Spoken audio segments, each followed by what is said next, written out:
हिमाचल प्रदेश के पूर्व मुख्यमंत्री हमारे बीच में श्री जयराम ठाकुर जी पहलवानों को हम कुश्ती करते हुए देख रहे हैं।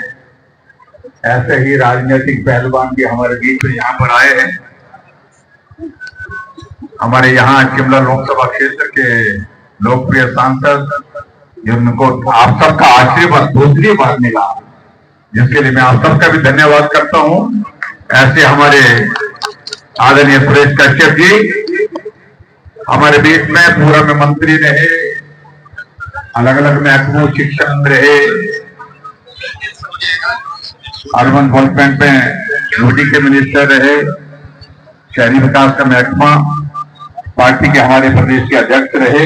ऐसे हमारे आदरणीय सुरेश भारद्वाज जी हमारे बीच में पूर्व में विधायक रहे, श्री बलदेव तोमर जी हमारे इस मेले के आयोजन में जिनकी बहुत बड़ी भूमिका है, जैसे हमारे जिला के हमारे पार्टी के अध्यक्ष के सी चौहान जी हमारे बीच में, यहाँ की रानी विजय ज्योति सेन जी हमारे बीच में, राहुल जी, सीताराम वजीर जी, Shri like Ram ji, doctor Dayanand Sharma ji, Harish Thakur ji, Rahul Thakur ji, Lakshmi Ram ji, Gitarama Verma जी, अन्य सभी महानुभाव यहाँ पर उपस्थित हैं, देवियों, सज्जनों, नौजवान साथियों और प्यारे बच्चों, मुझे बहुत विनम्र आग्रह के साथ एक निमंत्रण मिला कि यहाँ हमारे केओ के पास इस स्थान पर एक आयोजन होता है और जिस आयोजन में सुरेश भारद्वाज जी का भी बहुत बड़ा योगदान रहा है, उसको आगे बढ़ाने के लिए इस कार्यक्रम में आपने आना है। कार्यक्रम निर्धारित चाहे 2 तारीख का 22 तारीख का हुआ था, 25 तारीख का हुआ था, लेकिन उस दिन मौसम खराब होने की वजह से शायद कार्यक्रम रद्द करना पड़ा। लेकिन उसी दिन कार्यक्रम रद्द करने से पहले ही तारीख ने तय करके हमको बता दी कि आपको आज के दिन इस कार्यक्रम में आप सबके बीच में पहुंचना है। और मुझे लगा कि उस दिन का कार्यक्रम अगर रद्द हुआ तो आज के इस कार्यक्रम में बहुत सारे लोग नहीं होंगे, बहुत बड़ा आयोजन नहीं होगा। लेकिन विनम्र आग्रह जिस तरह का था, मैंने कहा कि हाँ मैं आऊंगा, थोड़ी देर के लिए आऊंगा और मैं यहाँ आकर के सारी इस आयोजन कमेटी के सी चौहान और इनके साथ पूरी टीम जो है, हमारी राहुल है, उनके साथ साथ सारी टीम, उनका मैं धन्यवाद करता हूँ।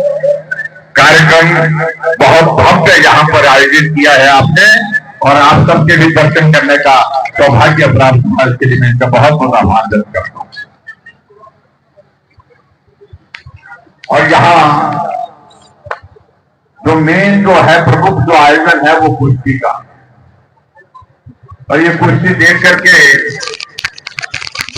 मैं इनको कह रहा था कि हमको कुश्ती के कार्यक्रम में बुला करके आप हमको भी कहीं याद तो नहीं दिला रहे कि वक्त आ रहा है, नजदीक आ रहा है। हमारे भी यहाँ कुश्ती होती है और उस कुश्ती के लिए आप सबका आशीर्वाद चाहिए होता है।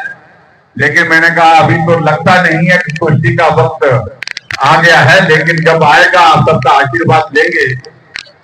मुझे इस बात को लेकर के प्रसन्नता है कि हमारे ग्रामीण क्षेत्रों में खासतौर से ऐसे इलाके जहां पर्यटन की बहुत बड़ी संभावना है, जब इस प्रकार का आयोजन यहां पर करते हैं, जहां मेलों का आयोजन करते हैं और हमारे देवी देवताओं का आगमन भी होता है, तो स्वाभाविक रूप से हमारी देश संस्कृति को भी सम्मान मिलता है और उसके साथ साथ हमारे ग्रामीण क्षेत्र में जो हमारी संस्कृति से जुड़ी हुई चीजें उनका भी प्रदर्शन करने का जो अवसर प्राप्त होता है। मैं देख रहा था कि ये सारा इलाका पर्यटन की दृष्टि से सौंदर्य को अगर हम देखें तो परिपूर्ण है, भरपूर भरा हुआ है। और इस स्थान में आकर के तो मैं देख रहा हूं कि चारों तरफ देवदार के ऊंचे ऊंचे वृक्ष हैं और बीच में ये सुंदर यहाँ का मैदान, जहां पर यहाँ कुश्ती का और दूसरी खेलों का आयोजन आप कर रहे हैं, ये निश्चित रूप से हमारे पर्यटन को बहुत बड़ा ताकत दे सकते हैं, बड़ी आने वाले समय में आगे बढ़ाने में मदद कर सकते हैं।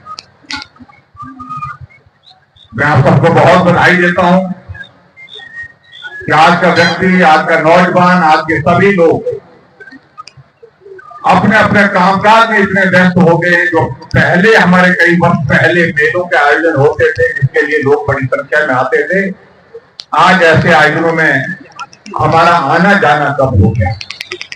लेकिन फिर भी मैं इस बात को लेकर के यहाँ आकर के बहुत प्रसन्न हूं, यहाँ का दृश्य देख करके, कि आप सब इस संस्कृति को बढ़ावा देने के लिए इस मेले के आयोजन में व्यस्त होने के बावजूद भी बड़ी संख्या में यहाँ पर आए हैं। इसके लिए मैं आप सबका भी अभिनंदन करता हूँ, आप सबका भी बहुत बहुत धन्यवाद करता हूँ, आप सबको भी बधाई देता हूँ। भाई और बहनों, जहां हमारे सांसद महोदय जी ने कहा कि शरीर स्वस्थ रहेगा तो स्वाभाविक रूप से मन भी स्वस्थ रहेगा। मन स्वस्थ रहेगा, हम स्वस्थ मन से जो है राष्ट्र सेवा के कार्य में जुट करके आगे बढ़ सकते हैं। आज के इस दौर में सबसे बड़ी चिंता हमारे लिए ये बन गई कि जो नशे का प्रचलन बढ़ता जा रहा है वो हमारी पीढ़ी को बर्बाद करता दिखता है। मेरा आप सबसे आज के इस कार्यक्रम में विशेष आग्रह, नशे को ना और जीवन को हाँ, ये कहने की शुरुआत आज की तारीख में हम सबको करनी होगी, नहीं तो आने वाला समय, आने वाला भविष्य हम सब लोग के लिए परेशानी का हो सकता है। और इसकी शुरुआत करने के लिए मुझे लगता है कि कहीं और से शुरुआत करने की आवश्यकता नहीं है, स्वयं से शुरू करने की आवश्यकता है।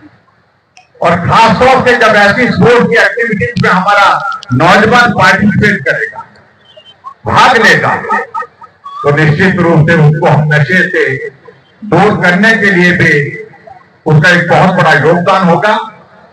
और उनके माध्यम से हम नए जो नौजवानों को प्रेरित भी कर सकते हैं कि हम समाज के कार्य में जुटे, राष्ट्र के कार्य में जुटे और ऐसी चीजों से स्वयं को दूर करते हुए लोगों को भी दूर रहने के लिए प्रेरित करें। मैं समझता हूं कि हमारा यह सौभाग्य है, आज हमारा देश एक मजबूत नेतृत्व के अगुवाई में आगे बढ़ रहा है।